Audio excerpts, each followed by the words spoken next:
Pressure is the word today, and no other player has had or overachieved like LeBron James did over his NBA career. Let me say this.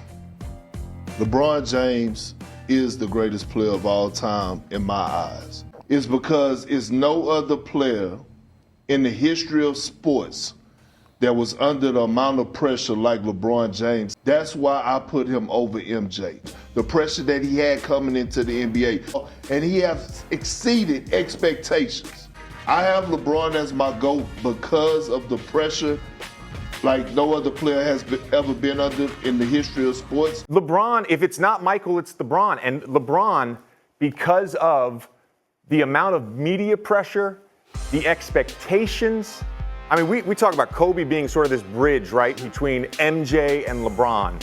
But what LeBron has done, he's exceeded every single level of expectation we could ever place on him. Michael set the bar so high, okay? And LeBron has at least reached that bar, at least reached the bar. But what he's saying is he had to follow Michael, and he's done it.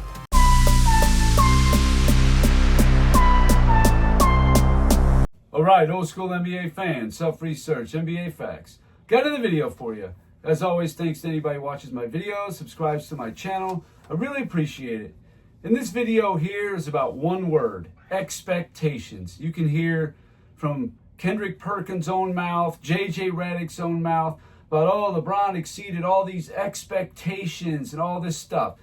May or may not be true about his career. I honestly don't remember LeBron when he was 16, 17 years old. I remember people talking about this kid out of Akron, Ohio, and he was supposed to be the next superstar. Okay, that absolutely. I don't remember anything before that. All these haters, they talk about people wanting him to fail, and I just don't remember any of that. People were rooting for LeBron. They wanted a next great superstar. We were starving for one. Kobe was, in the middle of his prime and all, but we knew that he would wind down. It'd be great to have a new superstar. LeBron James and expectations. Let's see how it really stacked up. I'm not talking about career-wise. I'm talking about on a yearly basis, how did the expectations work out? Right here, we got LeBron James. In 2004, the odds to win a title, he was 22nd to 24th. Missed the playoffs. Did exactly what he was supposed to. So he met expectations. In 05, these are just the championship odds on the left here. In 05, tied for 14th to 16th, best odds to win the title. He missed the playoffs. So that was a little below expectations because if you finish in the top 16, that's playoffs. So he fell below. In 06, 9th through 12th, meaning Eastern Conference semifinals is what he lost. He actually went above that because he got into the final 8 teams playing. All right, great. In 07, the 6th best odds to win the championship. I did a video yesterday about LeBron in 07. They were the 6th best odds to win the championship. So it wasn't like it was some extreme stretch for them even to get to the finals. Well, obviously that was above expectations. In 2008, however, they had the number 4 best odds in the NBA to win the championship. People may not realize this, but in 2008, they had better preseason odds to win the championship than Boston did. That's a fact. Look it up. But they only won 45 games, got beat in the conference semifinals, so they were below expectations. In 2009, they were tied for 4th through 6th for the best odds. They lost in the conference finals, so they met expectations because they were supposed to be in the final 4. That's what they were, odds makers had them pegged for. 2010, they had the 2nd best odds to win the championship. They lost in the 2nd round. That's below. In 2011, when they formed the super team, they had the best odds to win the championship. They obviously lost in the finals, so that's below expectations. In 2012, they were predicted to win it, and they did. Same thing with 2013. Both years they met expectations. 2014 and 15, LeBron's team was picked to win the championship, but he didn't in either season. 2016, people may not understand this, but in the preseason, they were predicted to win the championship. They did. Again, it wasn't a stretch in the preseason for them to win the championship. That's why everybody makes such a big deal. They were predicted to win the championship in the preseason. And people think, oh, that's the preseason. Things change. it's hard to predict what's going to go on in a season. Exactly. And that's going to be the second part of this video. Exactly. 2017, they were picked second. 2018, second. They lost in the finals. Met expectations both years. 2019, had the fourth best odds. Missed the playoffs. That's below expectations when he was on the Lakers. 2020, the second best odds. So they were picked to at least get to the finals. They won it. So he actually went above expectations. 2021, odds-on favorite to win the championship. Got beat in the first round. That's below expectation. 2022, they had the second best odds in the NBA. Missed the playoffs. Definitely below expectations. 2023, they were tied for 9th or 10th. They lost in the Western Conference Finals. So that was above expectations. They got to the Final Four. 2024, the sixth best odds to win the championship. They lost in the first round. That's below expectations. And this year in 25, tied between 9th and 11th. So that's essentially losing in the first round because the next round, the conference semifinals, is the final 8. So that's getting beat in the first round, which they did. So they met expectations. That's just the odds to win the championship, how you did. You tally it all up. LeBron James exceeded expectations only 4 seasons out of 22. 4 times. That's it.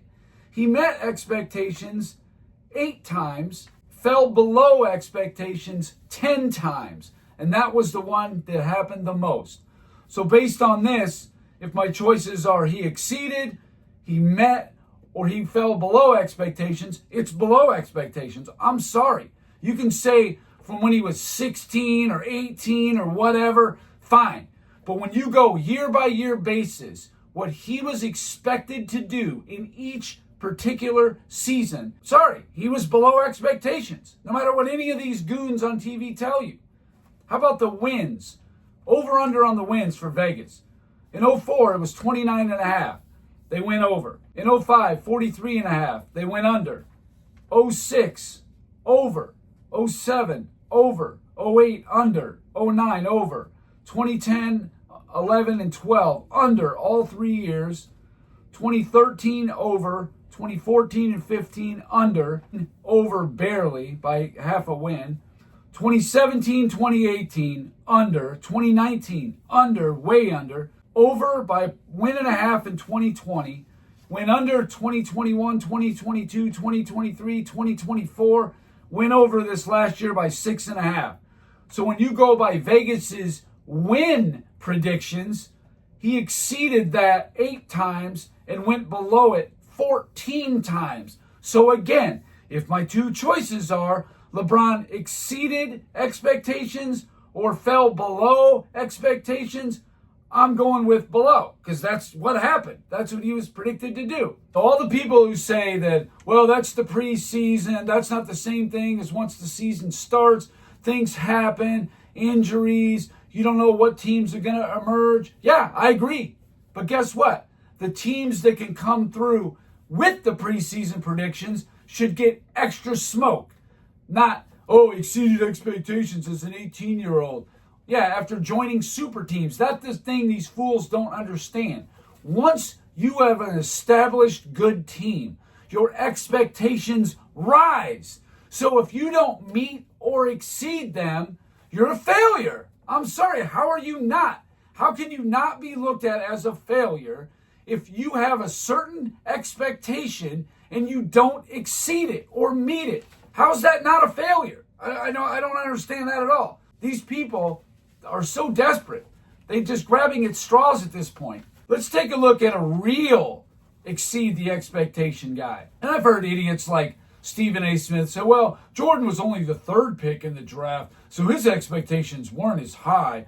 Well, they were pretty high after his 4th year when he won the MVP, when he's winning a 37.1 points per game scoring title. Yeah, the expectations started getting high, and here we go. Michael Jordan, his rookie year in 1985, they didn't expect much at all because the team was just that bad. They were expected to finish tied for 20th or 21st.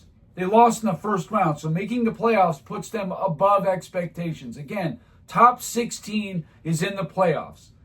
This next year, same thing. Even though Jordan only played 18 games, tied for 16th or 18th. They lost in the first round, so that's meeting expectations. They were picked to be 16th. Even though Jordan was injured, I'm still including that in there. No pass. He met expectations. In 87, 20th to 22nd was the prediction. They lost in the first round, so making the playoffs makes it above expectations.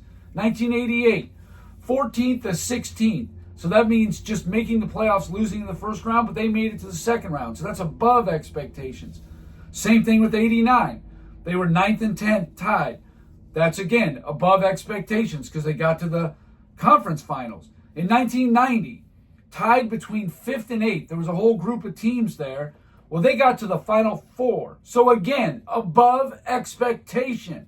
1991, they had the 4th best odds to win the championship, regardless of what these Shannon Sharpe, Nick Wright, Kendrick Perkins, J.J. Redick morons say. They were not predicted to win the 91 championship, nor were they predicted when the finals started, right before the finals. They weren't. So they exceeded expectations in 1991. Then in 1992 and 1993, they met expectations because they were predicted to win the championship, and they did it. 1995, after the layoff, Jordan isn't even there. They're projected to be 8th and 9th. That would be losing in the second round. That's exactly what they did. They met expectations. And then 1996, 97, 98, picked to win the championship every single year. And guess what? They did. They won the championship every single year. Again, this is a guy who's meeting and exceeding expectations. Now we go to the Wizards years. Obviously, Nick Wright holds it a lot against Jordan. And that's fine. You want to say because he played, even though he busted up his knee? Fine. We'll throw it in there. 2002, they were predicted to be tied for 14th to 16th. That would be just barely making the playoffs and getting beat. Well, they just missed it. They missed the playoffs, so he fell below expectations. Barely, but he did. Same thing with 2003. Tied for 14th or 15th, so that's making the playoffs, getting beat. They didn't make the playoffs. So again, those 2 Wizard years fell below expectations. Fine. Vegas didn't have the over-under win totals until 1996. But let's take a look at that. In 1996, the Bulls were predicted to win 59.5 games. That was the over-under. They won 72. Over expectations. In 1997, they were predicted to win 64.5 games. That's a lot of wins. They exceeded it, 69. Then in 98, 57.5 wins. They won 62. Again, exceeding expectations. 2002, the Wizards were projected 37.5 wins. They won 37. So they were half a win under expectations. Fine, technically went under. No big deal. And then in 2003, they were projected to win 41.5. They won 37. Not sure why. Jordan was older. They lost Richard Hamilton. But fine. Below expectations by 4.5 games. No problem. So when you look it all up, in every single preseason odds for Michael Jordan, he exceeded expectations 6 of his 15 years.